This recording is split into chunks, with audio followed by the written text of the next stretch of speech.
Okay, so now that it's all sitting level, I'm going to find some studs in this back wall. I'm going to use a countersink bit, which pilots this size hole first and then drills a larger hole for the screw head to be recessed down. Once I found my studs in this back wall, I'm going to screw this in on a sort of an angle downward in to pilot some holes there to run my 3-inch screws into the studs.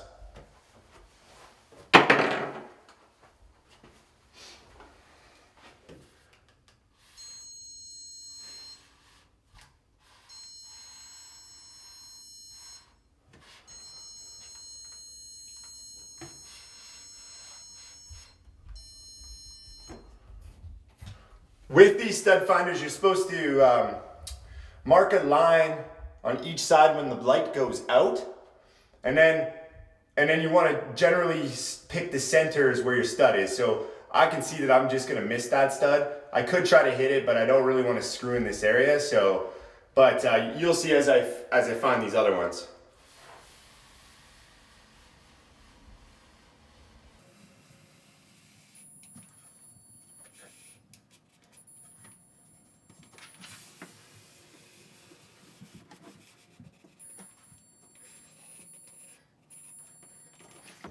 Okay, so I'm going to be able to use this one, and I actually am going to try to drill through there because I want another screw in this area. So that being said, successfully located those studs.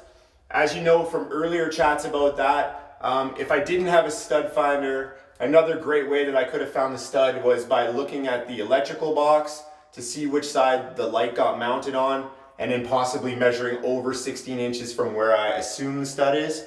I could run a screw into the wall to see if there's a stud there. It's kind of dangerous though when you got water lines and such, in areas like that, to really make sure you have something like a stud finder so you know exactly where they are. Also, you can see a nice reference check would be, I'm holding it on center here.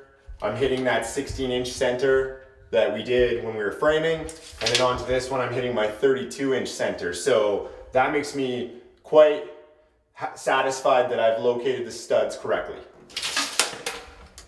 So you can see on this one that my two water lines from before, obviously the stud goes right between. You want to be very cautious not to be off that line so that you would hit a water line. I'm satisfied that sighting down that I'm not going to. So set your bit back about an inch, get it started, and you want to kind of go in a pretty serious angle.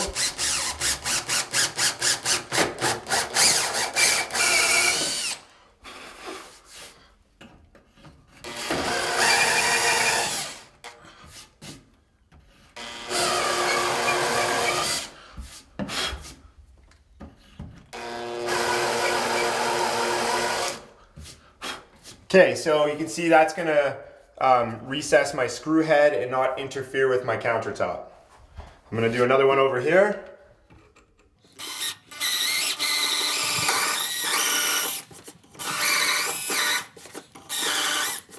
That one's all good. And I'm going to try to get this one in on the angle to get it more on that stud.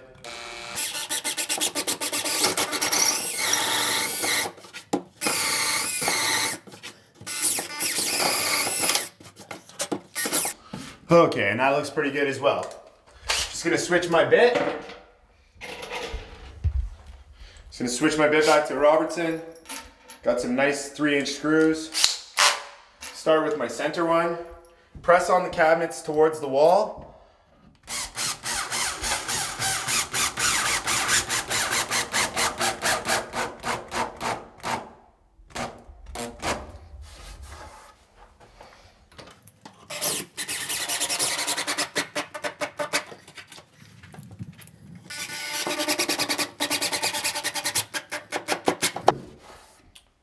Okay, so that's nice.